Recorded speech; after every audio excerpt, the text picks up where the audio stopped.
Hey there folks, this is Greenyaxi, welcoming you right back to Let's Play Higurashi. This is episode 19. What we're going to do today is finish off chapter 10, I think, if it keeps the split up sort of pattern that it's been doing so far.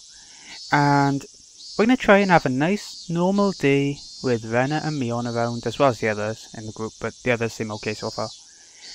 Let's get going. This free study period was a convenient time to consider where I stood. Can't you just go to sleep again? I gently closed my eyes and pondered the ridiculous position I was in right now. Yep.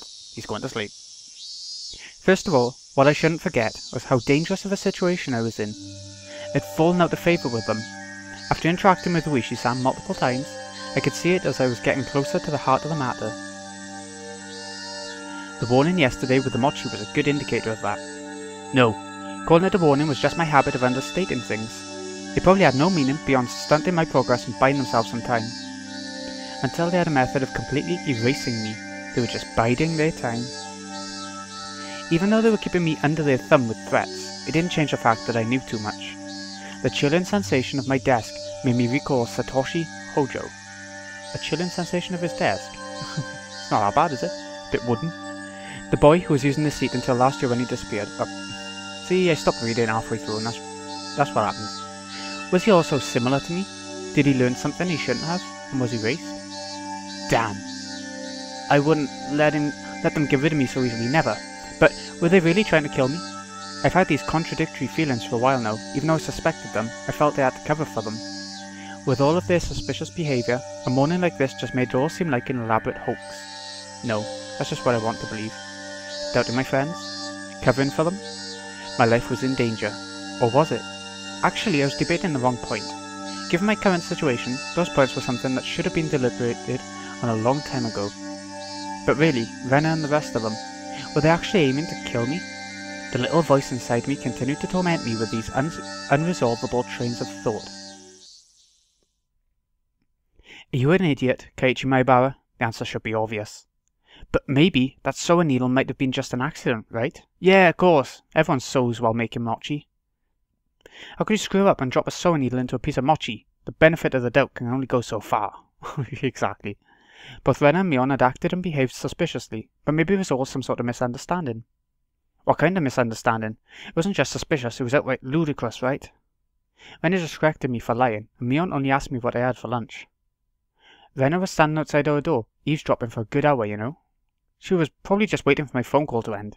For a whole hour outside your room? And is it normal to go home afterwards without saying anything? Blur. You heard from Keiichi-san, didn't you? But what Rena did at her former school?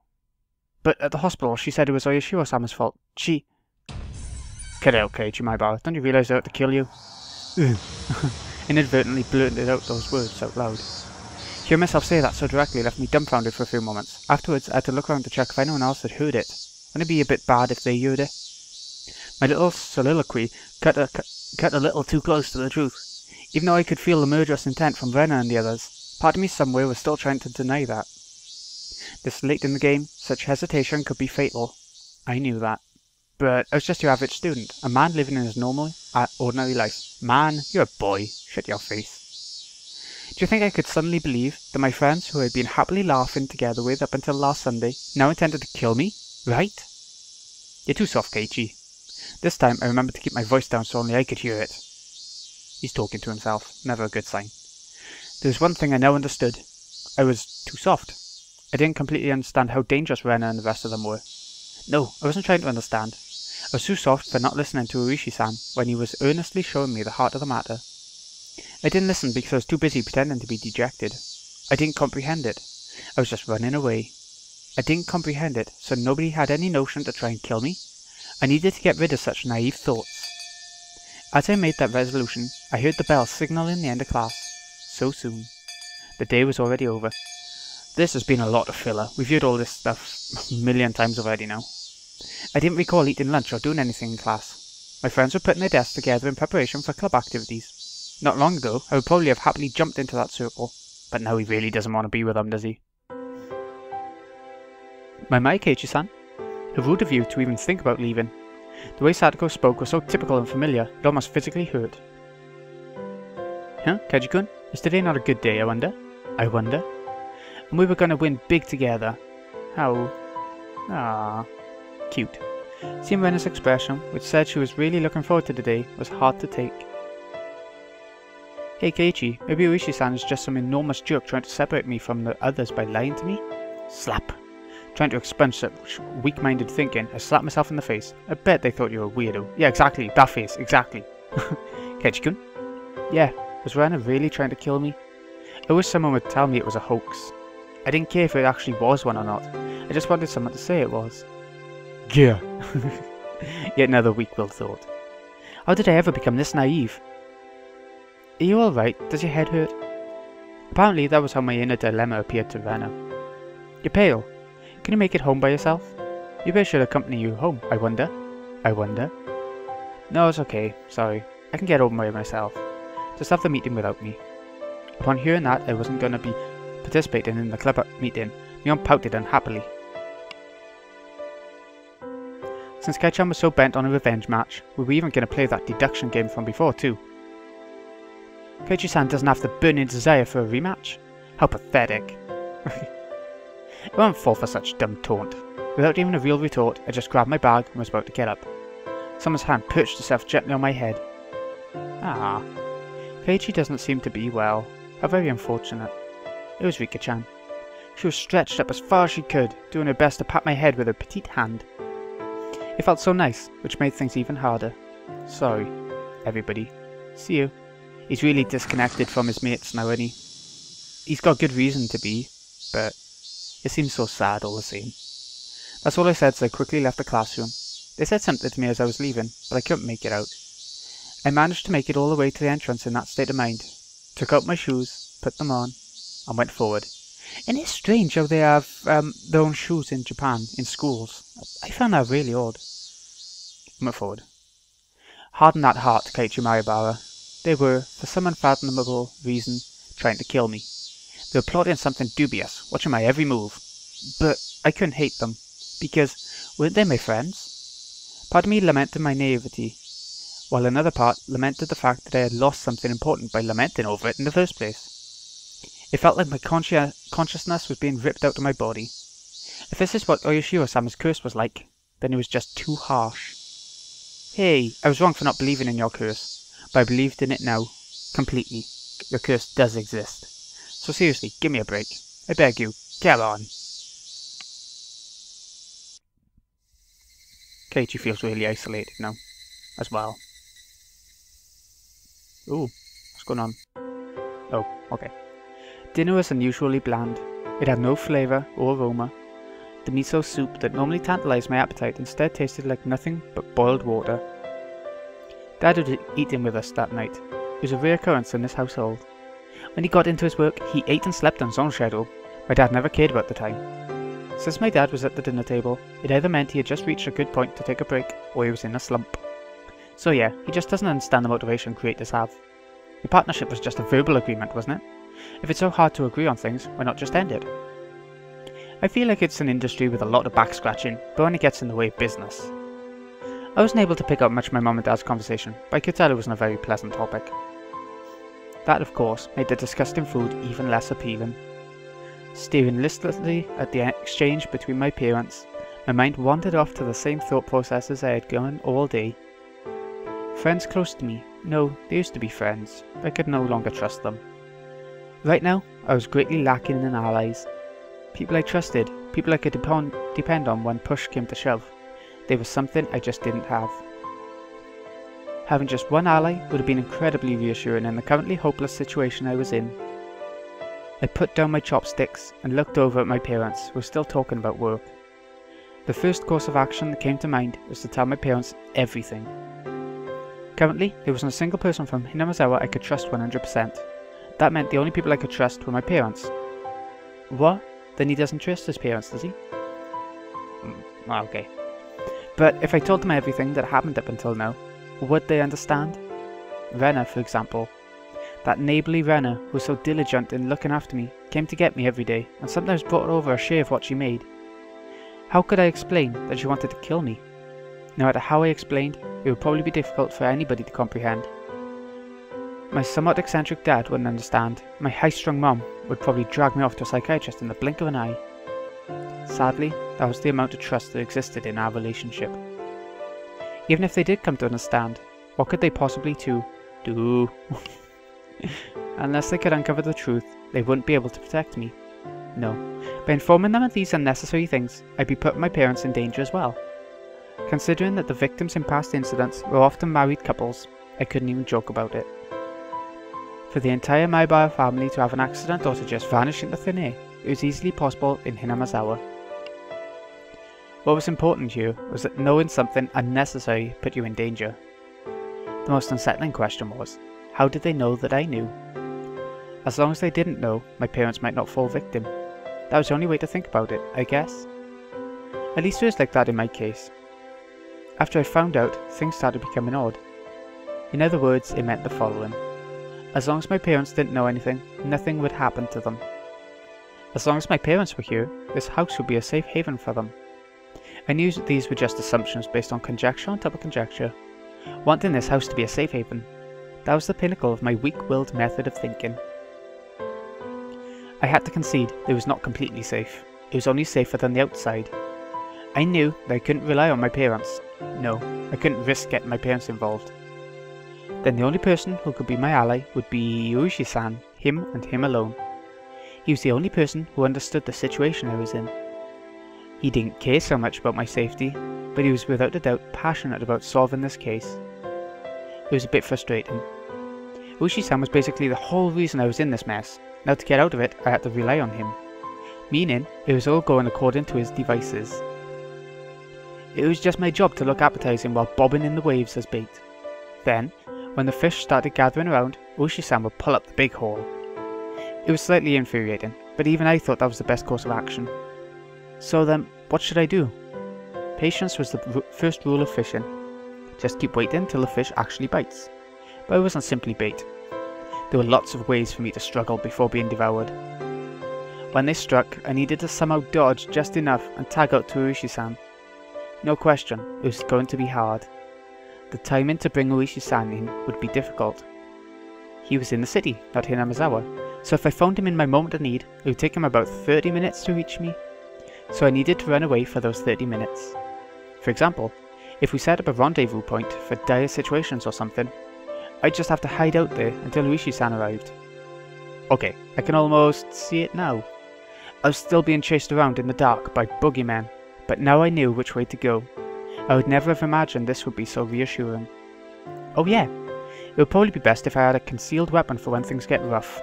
Oh, I remember this bit actually. There's something at school that might help him. Typically, that would call for a switchblade. Bit extreme maybe. But that wasn't too reassuring for combat.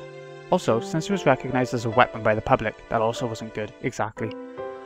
Really, when the time comes, a long weapon like a bat would work in my favour. I remembered there was a metal bat at school. I could be confident with that when push came to shove. If I pretended I was practising my swing, then it wouldn't be suspicious for me to always carry it around. I could go to school early tomorrow and secure it. Just possessing a weapon might be enough to deter them. Yeah. Also, one more thing. Insurance. It could be something like a note or a memo. I could write down everything that's happened as a sort of journal. In case I suddenly vanished, the journal would be left behind. With my journal in his possession, Uishi-san should be able to avenge my death. I left my parents engrossed in their conversation about work and went back to my room. They didn't even notice. Didn't even notice he was going. I tore out a piece of paper from a notebook and made my way to the desk. Last time I wrote a journal was for summer homework in elementary school. In the off chance something bad happened, the police could use my diary as a lead. So he's actually starting to take action on his thoughts. So I should only write down the facts. How should I start? I jotted down my thoughts as they came. I, Keiichi Maibara, am in fear for my life. It made me laugh nervously. It was a line that showed up often in detective stories. I never even dreamed that I would be in the type of situation where I'd write it myself. I do not know why they were after my life. Ren and the others were suspicious, but I had no proof. And that's why I couldn't write anything more. I laughed wryly at myself for writing such a passage draped in mystery. Would the police be able to get the hint from reading this enigmatic passage? I could only pray that they would. What I prayed for the most, though, was that this journal never needed to play its part. Here, I laughed nervously. It was too simple, so I wrote down one more line I just thought of. The only thing I do know is that it has to do with Oyashiro-sama's curse. Was that too much? I probably shouldn't write more than that. If I wrote any more, then it would seem like I was just delusional. In order to appear to the reader that the person who had written this was of sound mind, I chose not to write anything else at that point. I just needed to add more as I learned more about the truth. I folded the paper and thought about a place to hide it. By hiding it somewhere obvious, there was a chance that they would uncover it instead. On the other hand, if it was in too obscure of a location, then there was the risk of nobody finding it at all. Or if they're watching now, and they know exactly where you hide it. In the end, I decided to take the clock off my wall and stick my folded note on the back of it with scotch tape. After that, I put the clock back in its normal position. Yeah, didn't look like anything was hidden behind it. Now I needed to set it up such as that if anything happens to me, my parents could find it. I looked at it from countless different angles until I was satisfied, and I made my way downstairs. How did he let the parents know? My parents were still talking about work. Bloody hell. It didn't look like it was going to end anytime soon, so I cut in. Sorry to interrupt. I have something I want to talk to you about. I've never started off a conversation like that before, so my parents were both startled. They stopped talking and turned toward me. Was it Keiichi? I have a favour to ask of you. Please listen. Just in case, yeah? If it's not urgent, can we do this later? Right now, Mummy and Daddy have something urgent they're talking about. I didn't think their talk was more urgent than mine. In any case, I stated my request. Just in case, okay? If I die. Oh. Both my parents' eyes went as wide as saucers. I bet they bloody did. If I die, I want you to put the clock on my wall in my coffin. If they did that, then they'd probably find it. My memoir. Both my parents remained wide-eyed, not moving an inch. I couldn't blame them. I made that clock in shop class and I really liked it. So please. What's the matter, Keiichi? Did something happen? It did. Mum was finally able to ask me with a questioning gaze. Of course, this was a normal response for when someone's son suddenly talked about a subject like this.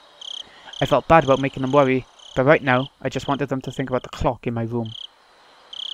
With the awkward mood leaving the room in silence, I decided to go back up to my room. I want to get to school early tomorrow, so I'm going to bed. Good night. Saying only that, I left the living room. I needed to get to school early tomorrow and secure that bat. I should make today the last day I went to school with Renna. As I climbed the stairs, I heard my mum call my name, but I pretended not to hear her. It wasn't something I could talk about with my parents. If I talked about it, it would only make things more dangerous. Oh yeah, like you said earlier, they'd just chuck him in the psychiatrists. The fight that had begun was mine and mine alone. I couldn't rely on anybody. I wouldn't be killed, not when I still knew nothing.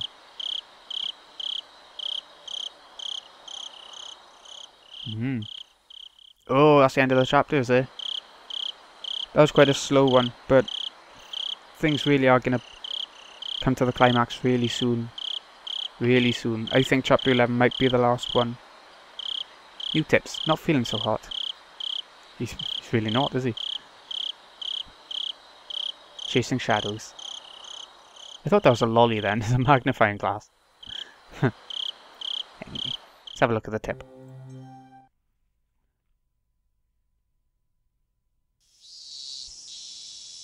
Keiichi-kun's been feeling down lately. Maybe he's in a bad mood. Bad mood. I wonder. Maybe he's on his period. Me-chan, that's gross. Yuck, yuck, yuck, yuck. It is a bit gross. What do you think? Don't know.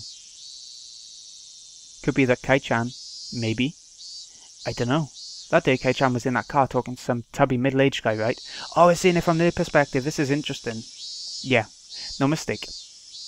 That Ushi, he probably fed him something fishy. He was so serious. Keiichi-kun's face was so pale. You see, you might not know this, but he's actually the messenger of Oyashiro-sama. Huh? What do you mean? Whenever he shows up, someone is demoned away. No lie. Oh, is that so? The year before last, when Rika-chan's mom drowned, right? Right before that, she was visited by Ushi-san. Ushi. Now that you mention it, it happened before Satoshi-kun transferred out. Transferred? Yeah, you're so sweet, Renna. So this time he's appeared before Keiichi-kun. So Keiichi-kun is going to be demoned away too? Oh, do you think? An empty silence hung in the air, and then it was suddenly interrupted by loud laughter. So they laughed about Keiichi being demoned away. Oh lord! It really is coming to the climax. Anyway, this has been GreenEXI. Hope you've enjoyed. I'll see you again in a wee bit when we go for chapter 11, which I really think is going to be the final chapter, like I said earlier. But we'll see. You never know. It might have a bit more to the game than to the anime. So, thank you so much for watching. I'll see you again in a bit, folks.